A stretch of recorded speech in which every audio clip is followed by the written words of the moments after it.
Hey everybody, welcome to the Single Treks podcast. My name is Jeff, and today my guest is Carl Decker.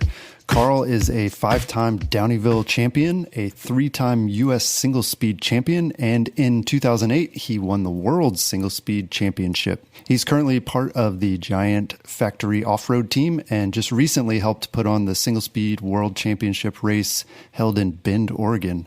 Thanks for joining us, Carl. Hey, my pleasure. I want to start by asking you, how did you get started? When did you start racing bikes? It's been a family affair since the beginning. My dad was into bikes back before it was cool, I guess you could say. And he actually rode his Schwinn across the country when he was 20 years old, back before, sunblock and helmets and stuff like that. So we were doing mountain bike races when I was 9. Wow. Which predates mountain bikes for kids. So my brother and I were on BMX bikes, and my dad, he was a state cop, and he got some vacation. By then, he built some vacation time, and we'd spend a month every summer chasing local bike races and camping and just riding our BMX bikes. Yeah. Were there many other kids your age that were racing at that time? There were not that many. We were kind of outliers. And honestly, it's hard remembering because we were little kids. There were probably a lot of juniors. Mm-hmm. But, when you were 9, my brother was 7 at the time. Uh-huh. When you're 7 or 9 years old, a 16-year-old kid looks like a 28-year-old person, because you just don't know. That's a man, So, yeah, we had tiny little bikes. And, we used to do some touring, and we rode to the Oregon coast in 84.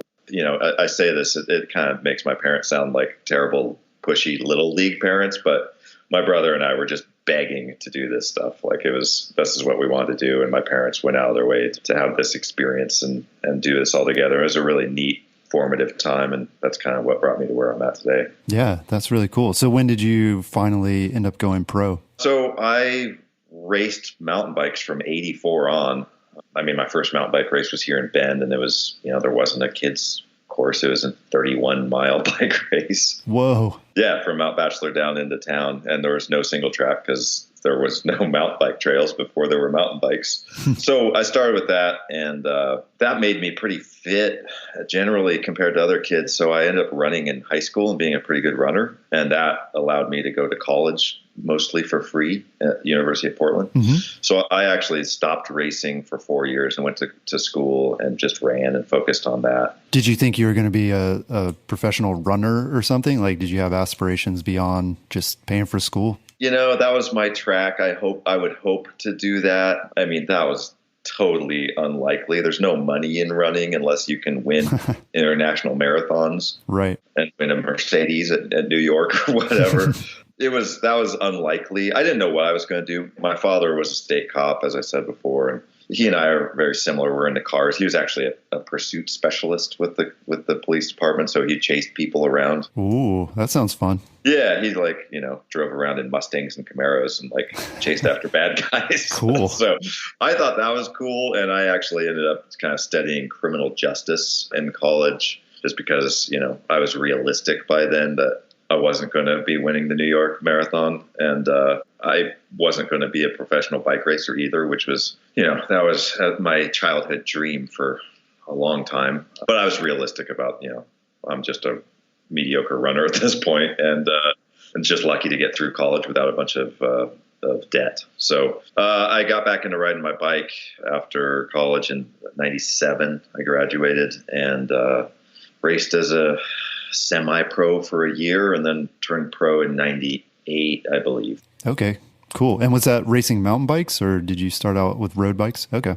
It was racing mountain bikes. I didn't do too much road stuff I didn't race any cyclocross back then. I wasn't into that yet, and I wasn't around as much. But yeah, so it's been 20 years, I guess, that I've been a pro. Yeah. I'm the world's oldest living professional mountain biker. Right. And you're still getting after it. You're not retired by any means, right? No. Yeah. I'm still competitive. I know, I'm getting weaker in some ways, but I'm getting cagier and more adept at reading my competition and picking the day to stake my claim, I guess. Yeah. Well, that's one of the things I wanted to ask you about. You've been racing for longer than some of your competition has been alive. So have you had to change things up a little bit in order to keep fit and competitive? I mean, I know a lot of our listeners are, they're getting up there in age and they're worried about keeping up with mountain biking. Like, how are you able to do that? Yeah, I had those same worries, and every year I think, oh man, this is going to be the last year, because I see these people. You watch people and these Tour de France racers.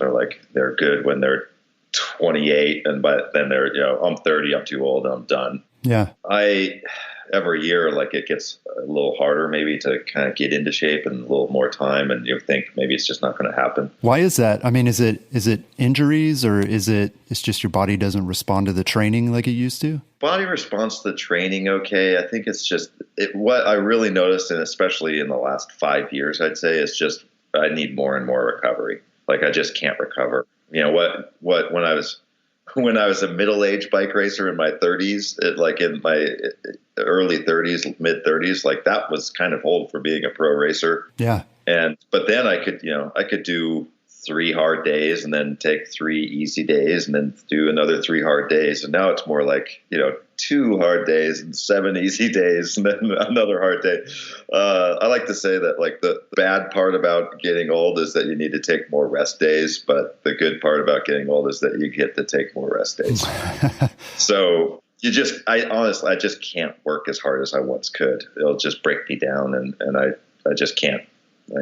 I'm easily reduced to ashes if I work too hard. Yeah. It's hard to come back from that. So a lot of it is just being smart about it and forcing yourself to acknowledge that you're not what you once were, but you're most of what you once were. And if you're careful about things, you can still be competitive. Yeah. It sounds like a lot of what you're able to do too is use sort of different strengths now, I guess, that you're older.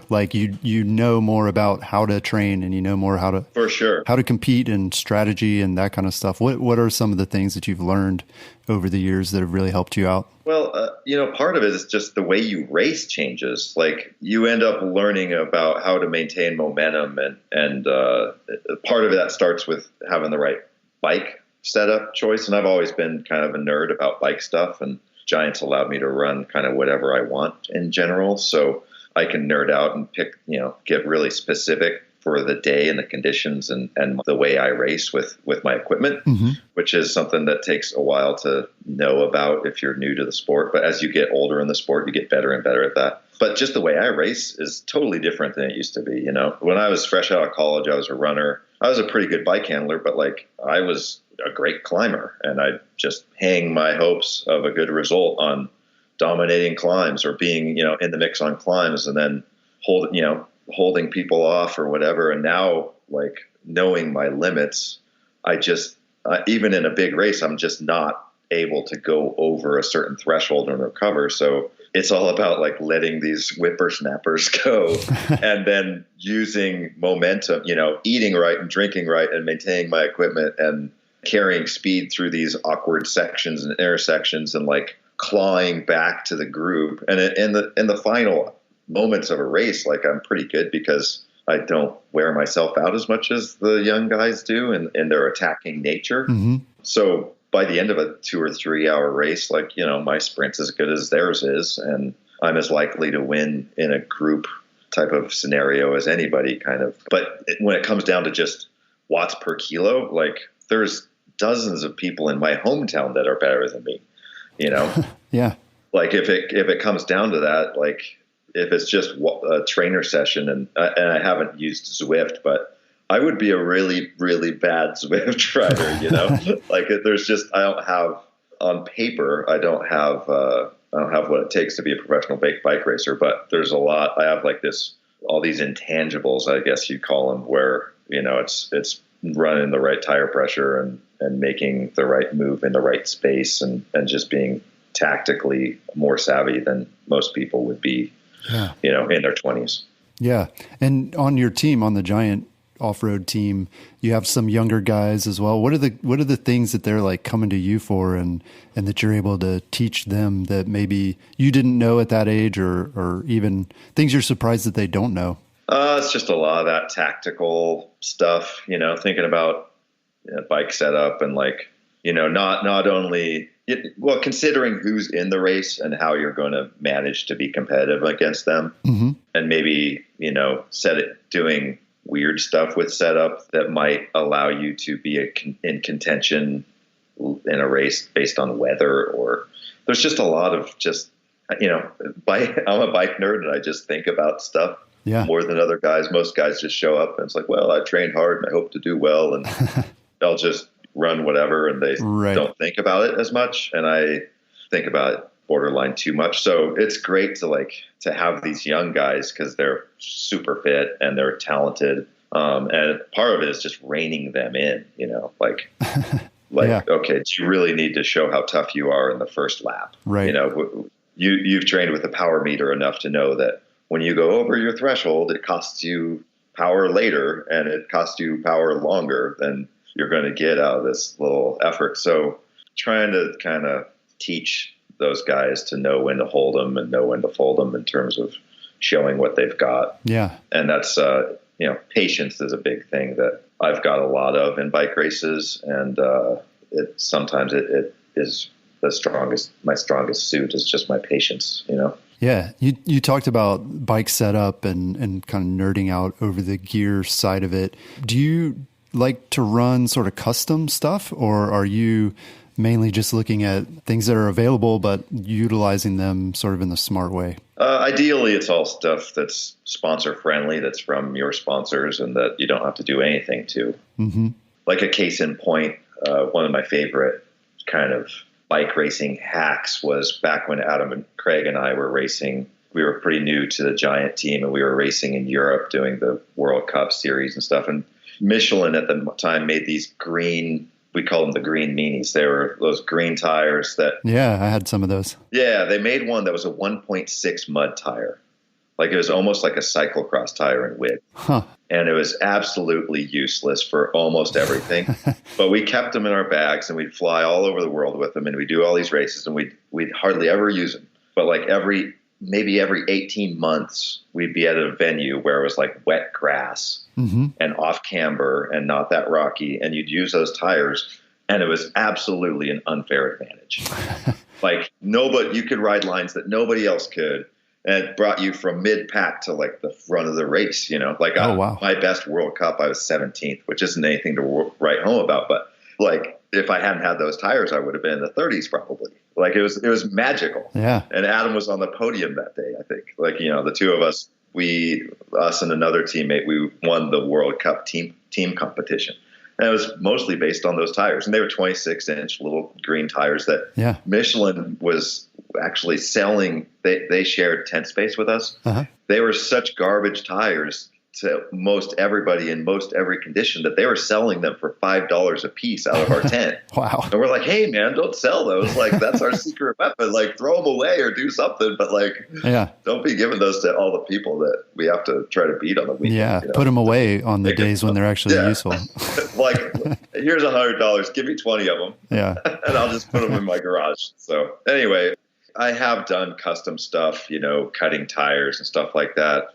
The broader the offerings for tires and other bike parts, the less you have to get kooky with that type of stuff because it's on offer. When we were with Michelin, I think there were really 3 or 4 tires that we could use 15 years ago and that were a cross country tire. And now, I'm with Maxxis and there are easily 100 tires that you use between, a fat tire crit and an enduro or some kind of enduro type event. So you don't have to get as crafty, but it does make ordering your parts for the season more of a sit down affair. And you have to really consider where you're going and what you're trying to do when you for instance, this year changing to Maxxis and Shimano, not knowing their lineup. It's oh, wow, I need to spend a night and confer with some of my friends that are on the circuit and figure out what to run.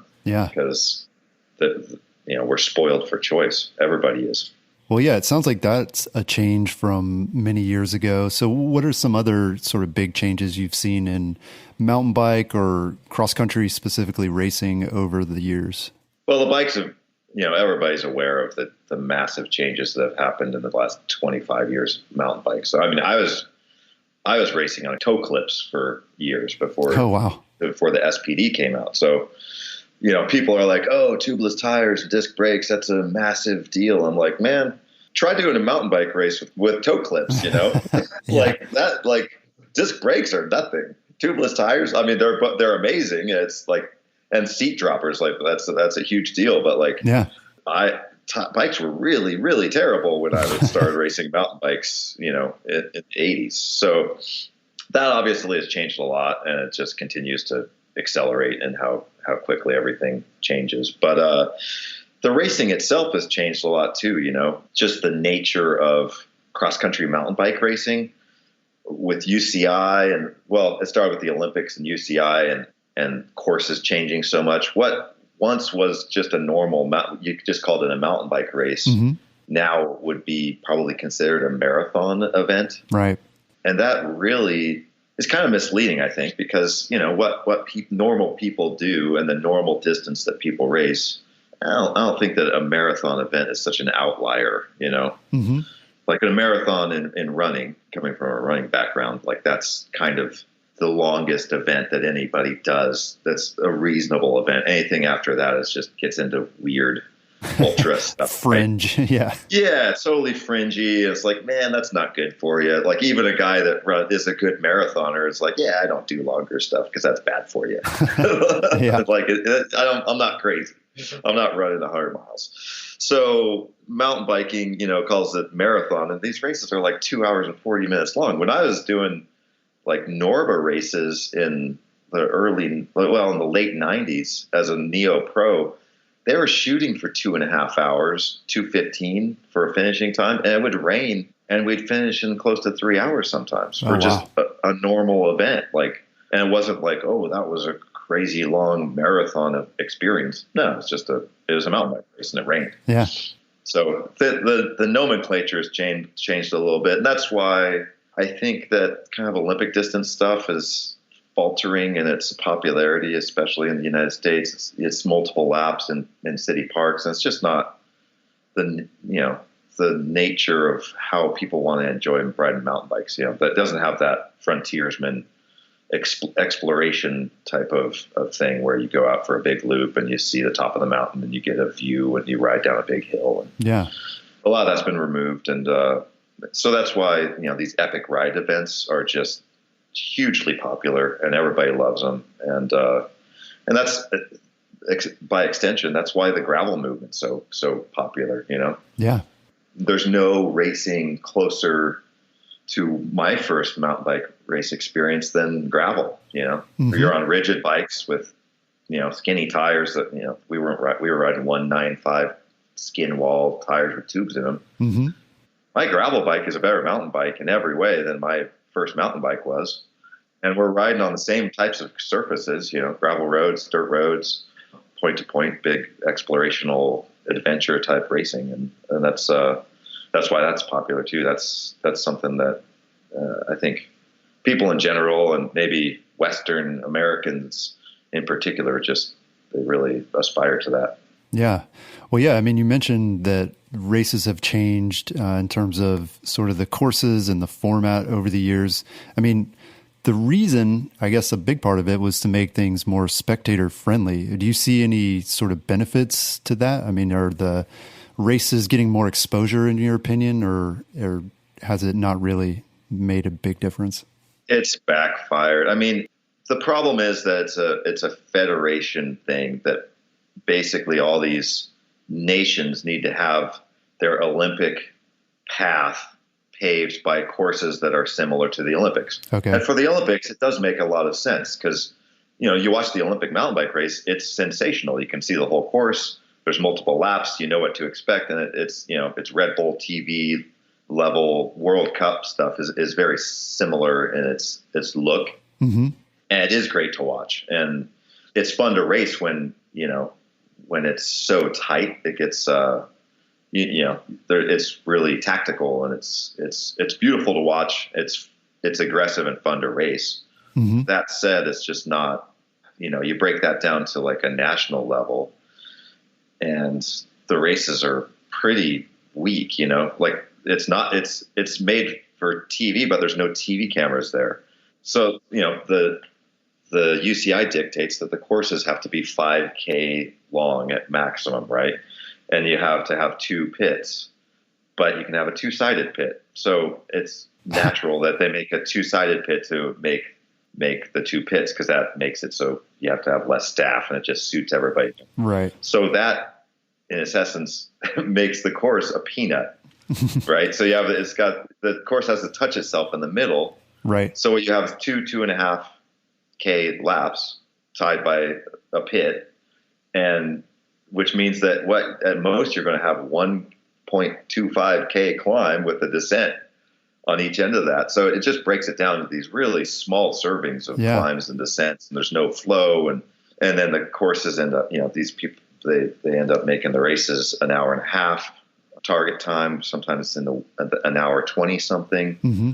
I mean, a cyclocross race takes an hour and 5 minutes. So the delta between those two events, like it's starting to, I think mountain biking is starting to tread on the domain of cyclocross in terms of what it takes as an athlete and what the courses are starting to look like. Yeah, you mentioned the pit areas. I understand that outside assistance is something that you've kind of railed against a little bit over the years. What's sort of your thought on that? Well, a lot of it has to do with that pit designation and making it concise and easy to service racers. I'm on like the best run team in North America, maybe the world. Like, we have tons of staff, we have tons of equipment.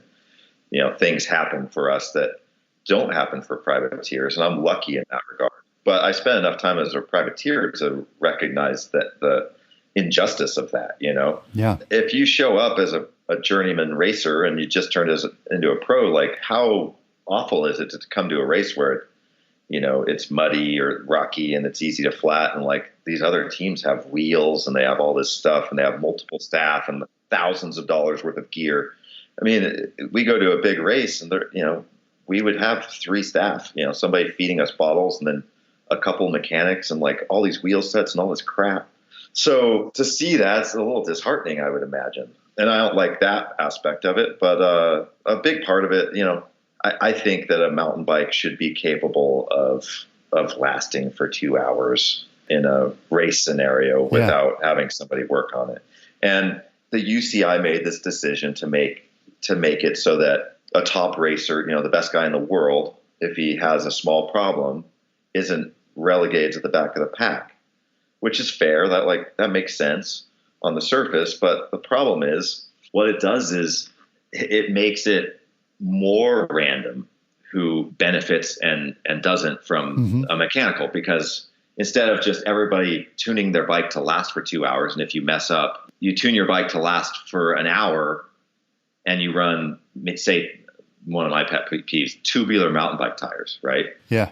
Like, it shouldn't exist in nature. So you run tubulars because it is an advantage, and you can run super low pressure and it's light, and you do that. And then it's not that you flat, it's where you flat, right? So if you flat at the top of the descent, it costs you the race win. But if you flat 10 seconds before the pit, it costs you nothing. So it's more random than it was if everybody just had control over making their bikes last, Right. Yeah. And maybe people take risks with their equipment that they wouldn't otherwise take. Totally. And now they absolutely do. And you still have to stop, and the races are so short now that you're 30 seconds is a big deal. It's like cyclocross, where if you got to almost work on your pit exchanges to be competitive, you're going to stop because it's so damn tight at the front. So the whole thing I don't like the whole aesthetic. I don't like people work on my bike. It doesn't add anything to the sport, and it just takes away the ability to make courses that were at one point, I think, a lot better than what's on offer now. Yeah. Yeah. And that kind of fits with what you're saying too about the courses and the race format not really fitting sort of what an everyday mountain bike ride is like, you know, for people who do it just for fun. You know, I mean, if you're out on the trail and you get a flat, you got to be self-sufficient. You got to know how to fix it, and it's going to take you some time, and that's just part of the game. Yeah, and that doesn't really fit into the whole Olympic dynamic. There's no other real Olympic sport where it's like that. Yeah, that's so equipment oriented or reliant. Totally. Like the Olympic road race or any of those things, like your road bike isn't probably going to fail. And if you do have a flat, there's wheels. Right. And if they're drawing that parallel, then it makes total sense. But, and the Olympics, having the mountain bike race in the Olympics is really cool, and I'm all for that, and I think it's great. But they're on the backside, it's kind of ruined cross country racing, so to speak, by this XCO, and what people call cross country now is just a shadow of what it once was in terms of ridership and what people care about. Like, there's just nobody pays attention to it, and you can't get a ride as an athlete unless you're doing those types of races. You have to be like Olympic long team or better to like make a living doing. So it's brought up our sport, and at the same time it's kind of cut it down. But there's all these other races, this gravel stuff, the epic rides, this, what they call marathon racing that isn't really marathon. That's just a nice long ride in the woods. That stuff is still alive and well. And that's what people are paying attention to. Yeah, well, in this day and age of Instagram and social media and stuff, being a pro mountain biker like yourself appears to be a pretty great lifestyle. But what are some of the challenges that you faced maybe early in your career or even today as a pro? Yeah, the needs of being a pro mountain biker are totally different. They've been totally rearranged from what it used to be when I got my first paycheck with Giant. And I was racing as a pro. I guess you'd call it a privateer pro, kind of. I was with Mrazek Cycles, which was this. I don't know if you're probably not familiar. No, I haven't heard of not many people are. It's Mrazek that you can look up one on Google or whatever. But they were made in the Czech Republic by this guy that was a swordsmith, and all the cool. The tubes are like curved like a samurai sword, kind of. Yeah. It had elevated stays, aluminum bikes. So I rode those and I raced for the Deschutes Brewery, which is the big brewery in town at the time. Well, that's a cool sponsor to have. It was super cool. They were awesome to me, and they're still like just a kick-ass establishment. We go there on Monday nights for locals night still with regularity. Nice. So I was doing that, and then I stepped up with Giant, and it wasn't, there wasn't any social media presence, and there was a lot less ambassadorship stuff than just, I'm fast and I'm young enough that I might get even faster. And that was all they kind of had to go off of. You talk to the manager, and if they like you, they give you a shot. Now it's like, well, what are the metrics for your social media? And that's how people are getting support now. You have to be fast. If you have 15,000 followers on Twitter and you're active, then you don't have to be that fast. Right. And if you're really fast and you're just a curmudgeon that doesn't want to deal with Instagram, then you're going to have a long row to hoe to get a meaningful contract and keep it, Yeah. Well, does that shift sort of your time responsibilities? Like in the early days before social media, were you able to spend more time focusing on racing versus now? Are there like video shoots and stuff like that you need to be doing? Yeah. I mean, me personally, like as I, start to age out of the racing, I still win a few things a year, and I got my events that I am strangely good at, and I make the most of those. But I do have, I have to take more responsibility in terms of, producing content, and some of that's social media stuff. And I'm not like some superstar on social media. Like I have maybe 5,000 followers on Instagram and stuff. But I try to make that, it's a one for me, one for them type of thing, where we have a saying like no bike, no like. Like the core of the people that are following me are bike fans, right? But people that are into cycling. So you put in a bike shot, and sometimes it's just, oh, this is my new bike. And I hate that shit. You know, like, look at my new bike day, hashtag new bike day. Like, I don't like that. Like, that's boring. It's, oh, somebody sent me something for free and look at it. Right. Not that cool, but people love it because it's, oh, that's the new Giant. People are zooming in on stuff and like, oh, look at that. That's the new wheel set, or, oh, shoot, you guys are on DVO suspension. That's so cool. So that stuff I do for them. And then the quirky stuff that involves cars or whatever funnily worded stuff in a Chinese supermarket or whatever. That stuff's for me, you know. Yeah. The personal story stuff, and some of that stuff plays well with other people, and other times it falls flat. But so I try to balance that, and I think, you know, that has merit.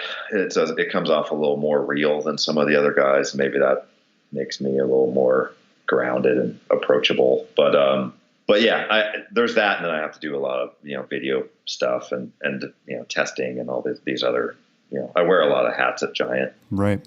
Yeah. What is your Instagram handle, by the way, in case people want to follow you? Decorator, DECKERATOR. Cool. Yeah. Well, no, the name's cool. When you say it, yeah, it's like, oh, you're a decorator. But when you see it spelled out, you're like, oh yeah, now I get it. Oh yeah, it's way tougher sounding when you just don't hear it. Right. Well, yeah, that's cool. I mean, I think people do enjoy that sort of getting to know racers a little bit more because, you know, in the old days, it was hard to keep up with that stuff. You know, events they would have sort of like a regional reach, if that, you know, just kind of based around who was able to show up to the race and watch that day versus now, you know, you can follow Carl Decker and see exactly what he's doing, like, you know, every week. So that seems pretty cool to me.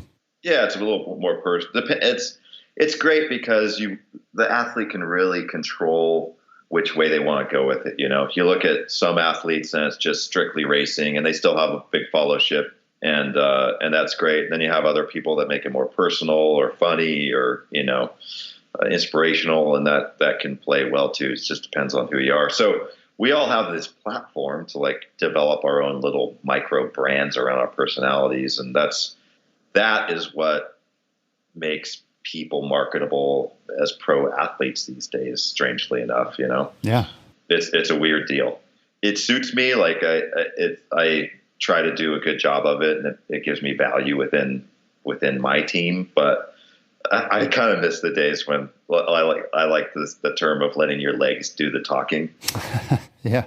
And just winning races. And if you win, you always look good, and you don't have to say you just win. Yeah.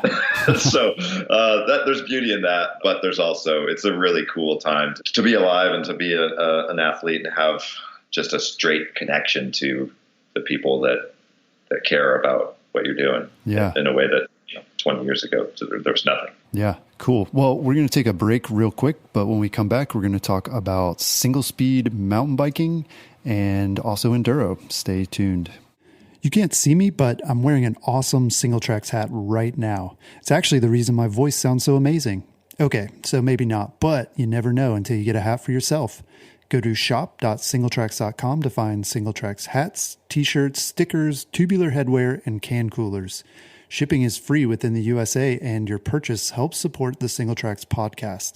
That's shop.singletracks.com, and thank you for your support. And we're back. So, Carl, you raced enduro for a handful of years, and that seems to be a pretty hot category these days. What are your thoughts on enduro and where it's going? I think it's where it's at. It started out a lot.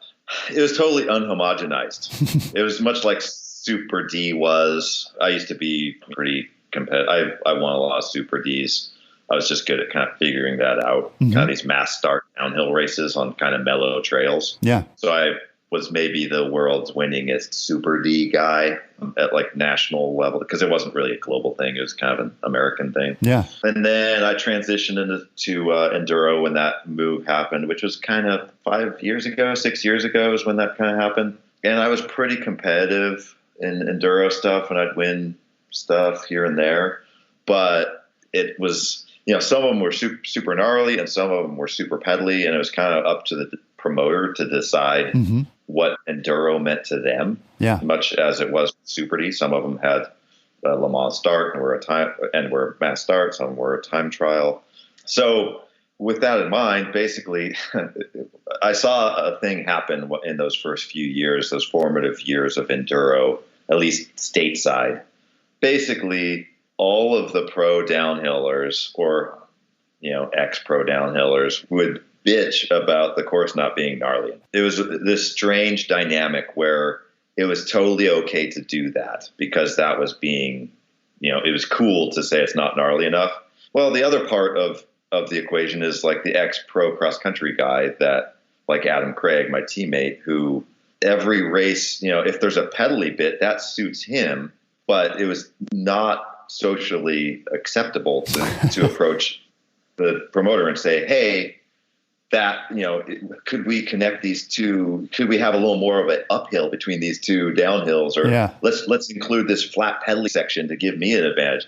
So it was a one-way street, and the more that the pro downhillers bitched, and especially if they were, former world champs, and I saw that happen in a lot with a particular French guy, all the promoter hears, and often from the best riders in the sport, was it's too pedally. It's too pedally every day. Oh, this stage sucks. You need to get rid of this stage, or you need to truncate this stage and get rid of this flat section, or take this, 20-minute stage and turn it into 3-4 minute stages to eliminate these pedally bits. And they never heard anything from the other side just because it wasn't cool to voice the other opinion. So it kind of ran guys like me out of the sport pretty quickly, which is fine. I think now you show up to one of those races and kind of what you're getting into. Mm-hmm. Like, that the courses are going to be set up kind of to adhere to what people expect of an enduro course now. Right. But I kind of always like those early days of a sport where it's more ambiguous and you have to figure things out when you get there. Then you get this really fun mix of people from different backgrounds, pro cross country guys, downhillers, coming together and not knowing who's going to win, and like having these great battles that go back and forth. Yeah. So it's kind of like gravel racing is now, like it's unhomogenized, and it's what it is to the promoter, and you show up and you figure it out. Yeah. And it's attractive to me. I like that. Yeah, that's definitely an interesting way to look at it, an interesting perspective, and sort of the lifespan or life cycle of these new event formats. Because, you're seeing enduro is getting much more standardized and regulated and all that stuff, which is a good thing. But then, you do lose out on some of the excitement that it had sort of in the early years. Yeah, those formative years are fun when, you don't know what to expect, and you have to play it live, and everybody's kind of in the same boat. Yeah. Now everybody's in the same boat. It's just that the cross country guys aren't showing up anymore. Yeah. Enduro's established, and, it's not the buzzword it was 3 years ago, 4 years ago. I think it's healthy, and I think it's, I'm excited to see it do well. Like Adam and I were talking like 8 or 9 years ago, like, why don't we do bike races like we do rally car races, where you just transit and then you do this big ass mountain bike race and then you just race the downhills. Mm-hmm. Like that'd be super neat to put together. Like nobody's doing that. And then they were doing it in Europe a little bit, and now it's in the States, and they're doing it. And it's cool. It's a really neat type of bike racing. I just am not able to be very competitive anymore, so I'm finding some other stuff to do. Right. Well, let's talk about that other stuff. Something completely different in a lot of ways. So single speed, and you've raced in a lot of these single speed cross country world championship events, and they're kind of crazy, right? Do you have some sort of favorite stories from those races? I mean, they can be crazy. It's absolutely astounding that they happen every year, because they've been going on for like 25 years or something. Yeah. And there's no federation, and there's no rules, and there's no, make an appeal to some board that allows you to run this race. You just show up to the race, and then the night before the race, they have a decider, and it usually involves drinking, and then you win via some test of courage or fortitude. You win the right to host the race in your hometown the next year. Yeah. And it always happens the next year. This person, this functional drunk, puts on a race, and hundreds of people show up, and then it perpetually continues to happen, and it's mind-boggling that that it works out. But it's a great event. It's really truly international, and it's feel. It goes continent to continent at random, even though it's somehow it could have been, and people from Colorado really wanted to win it for next year, and now it's going to be in Slovenia.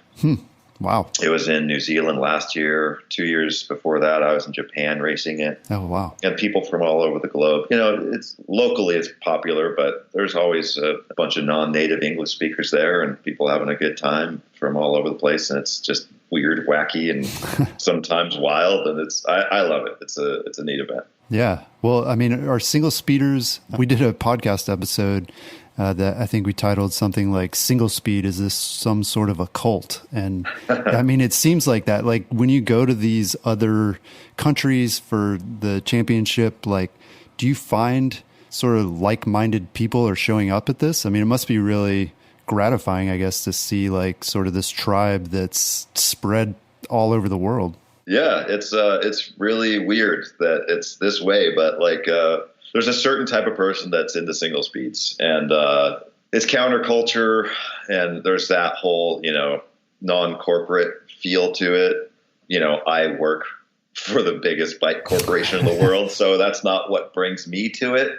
For me, it's just the purity of the ride. Like, I really like rigid single speeds, like no suspension, no gears. And you say, ooh, because where you ride, that might be awful. But where I ride, it's actually really fun. Like, I can ride, after a good rain, I could ride a road bike on most of the trails around Bend, Oregon. Oh, wow. Without puncturing and going faster than your average mountain biker would down them. They're that smooth and buff and flowy. So for me, that's my particular flavor. And on the trails that I'm on around here, it's really cool. Your bike's really fast and light, and when you stand up, it doesn't bob and weave. It just shoots forward, and it makes you take totally different lines and work really hard and these approaches to little climbs. And occasionally you end up sprinting to make it up some climb because it gets steep at the top, and you end up skidding to square up some corner on a climb that nobody's ever skidded into in the history of the trail because nobody ever would. So you're riding a totally different, a trail that you've ridden 100 times becomes new again. And that's super cool. Yeah. So that's what speaks to me about it. Some people, it's just, they're contrarians and they want to ride bikes and not they've got this kind of Mennonite simplicity and yeah. The simplicity thing, I think, is big for most everybody. Sometimes it's a push back against the corporate feel of mountain bike racing, and sometimes it's not. But it takes all kinds. And there's a bunch. The races are filled with everything from skinny pro dudes to guys that smoke cigarettes outside the bar the night before and hardly ride at all. But it's just this, they're out there in their wet denim, and they're not joking. Like, that's what they do ride in. Yeah. Like that's their thing. I'm a machinist from Detroit, and I like single speeds, and I like Pall Malls too. Well, yeah, is the World Championship race, are there like corporate sponsors or anything? Is there a rule book? There's no rule book. It's just kind of it's like tradition, right? I mean, I've heard it's totally a tradition. Yeah, it's a great tradition. And so the rules kind of as they stand are that you have one gear, and basically I think don't be a is often one of the ones they try to convey, and many other sub rules fall under that one, so you can kind of add whatever you want under that heading. But and don't win if you don't want the tattoo. Right, that's the one I was thinking of. So yeah, tell people about that a little bit, what that means. So if you win the single speed worlds, often these races don't have results. They only have a male and female winner, and then DFL, and DFL stands for dead and last with a different word in the middle. Yeah. And so the winner of the men's and women's race, there's no age groups or any of this stuff. It's just those people get a tattoo. They are forced to have a tattoo, but they can choose not to. They should never show up to one of these races again. They choose not to. I won the tattoo in 2008. My teammate Adam won it in '07, and my other teammate Kelly did as well that year. And yeah, it's a fun. The people that win these races are not accidentally winning them. They're fast bike riders that are trying hard to win something, usually. Yeah, I mean, it must be really competitive. Yeah, I mean, the guy that won this year, he's our national champion for marathon racing, and he's a Red Bull athlete. He's a legit dude. There were 2 or 3 of the top 5 guys in North America were at this race last week in Bend. Wow. So yeah, and it was, it was competitive. I was racing with those guys. I put the course together and was involved in putting on the race, but I was able to jump in and race as well. And it was fun, like, a bunch of really fast, like Olympic caliber athletes, and we're riding around, stopping and having bacon and like, drinking a little bit of beer, maybe here and there.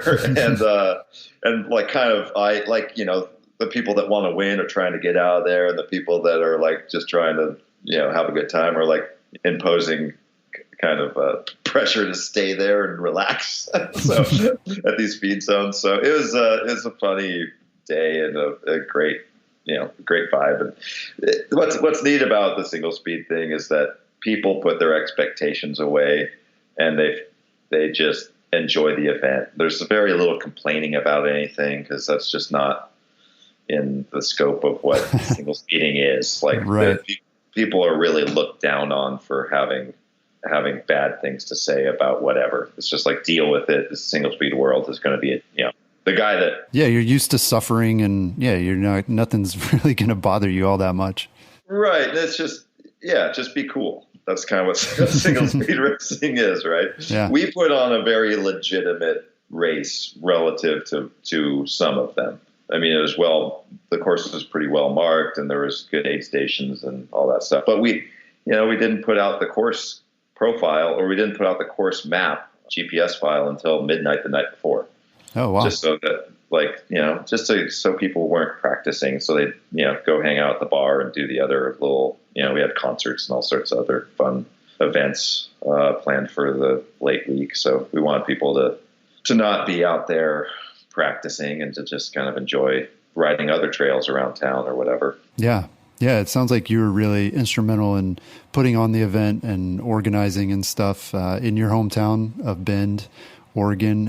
What did you guys have to do to earn the right to host? Were you part of that? I went to Japan and was on the team that was trying to bring it to Bend in 3 years ago. And we failed. It was some kind of weird contest, and it was Japan, so it was obviously weird and awkward and awesome. I love Japan. And so we failed. And then last year, 4 of my friends went down to New Zealand and won the contest to bring it back to Bend this year. I didn't go down there.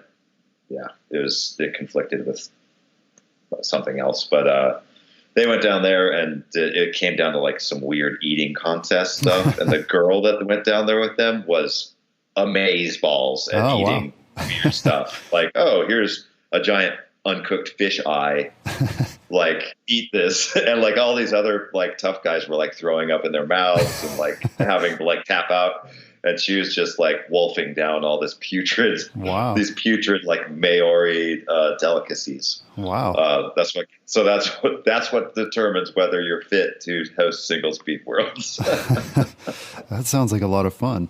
Yeah. So our decider this year the qualifying was Galunda quaffing, which is like throwing the big beer steins down a table, catching them and drinking them.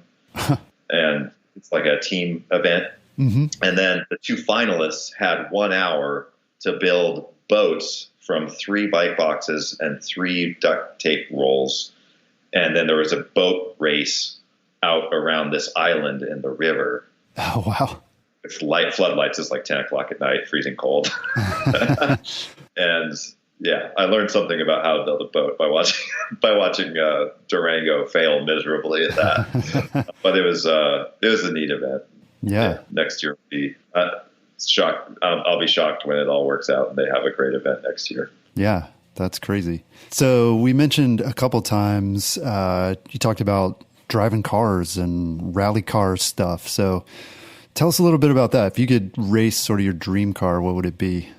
Well, so I race stage rally stuff, which in America is not a real popular thing. So a lot of mountain bikers might know about it, but it's basically enduro racing with a car on gravel roads. So you have transits where you just drive on public roads with a street legal car, and then you get to a closed gravel road, sometimes a paved road, and then you leave on your minute, and you race against the clock with the co-driver giving you pace notes. So you have pre-driven at a slow speed all these roads, and you give yourself notes, and then your co-driver reads them with impeccable timing right at the time you need them, and then you know exactly what's around the corner, and you can commit to every corner as if you've been down the road 100 times.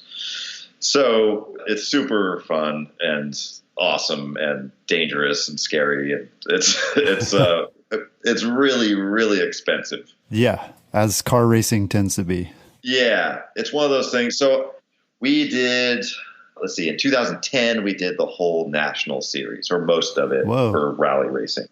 We traveled to the Midwest for a couple races, did a snow race up in Michigan, did all the stuff out west, and that qualified me to do the X Games in 2010. So I raced in the LA Coliseum, the Super Rally thing cool. in 2010.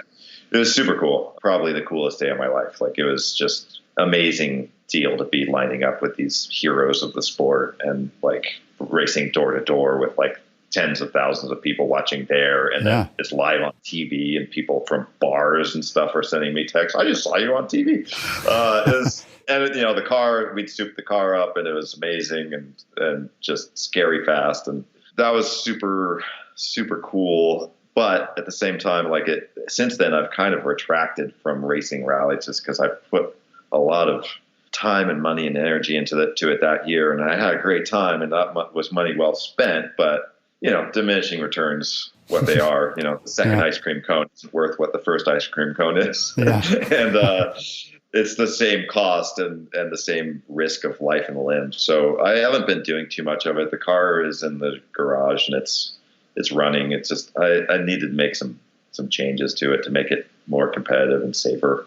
But Adam and I we were going faster in this slow car we were going faster for less money than anybody in the United States in rally there for a little while. Oh, that's cool. Yeah. And I mean, it was still costing us $4,000 a weekend. Wow. And we were spending some of the big teams, we'd get fourth or sixth or something. We were right in that sweet spot. Mm-hmm. The guys that are winning are spending six figures every weekend. Jeez. And not small six figures sometimes. Yeah. It was crazy. So anyway, if I got to drive any car, I couldn't handle a Formula One car. I'd kill it, and I wouldn't be able to fathom the abilities of the car. I think a modern WRC car, any of the little hot hatches with all the newest stuff, it'd be really neat to see what a properly set up rally car feels like, because my setup is just stuff I've learned. Right. And I just have so little knowledge, and it's just, my crew chief is my dad, and we just go eat hot dogs during the services because we don't know what to do to make the car any better. So it'd be really neat to drive a really well prepped high end WRC car on gravel roads and see what that feels like. It sure looks cool. Yeah. Is there a lot of crossover, you think, from mountain bike racing to rally car? I think there is. In the other direction, maybe not quite as much, but Adam and I certainly had a leg up on our competition regionally and even nationally, just because we had this breadth of experience in racing. We don't get nervous, we show up to races and we're able to sleep, and we're able to get done, and we're able to eat, and we're used to preparing to be our best, and then being focused and on and making things happen, and at the same time conserving and making your equipment last for the length of the event. Yeah. So the two of us working together were a pretty strong team. He was always navigator. I always drove because the car's mine. And he's good at navigating, honestly.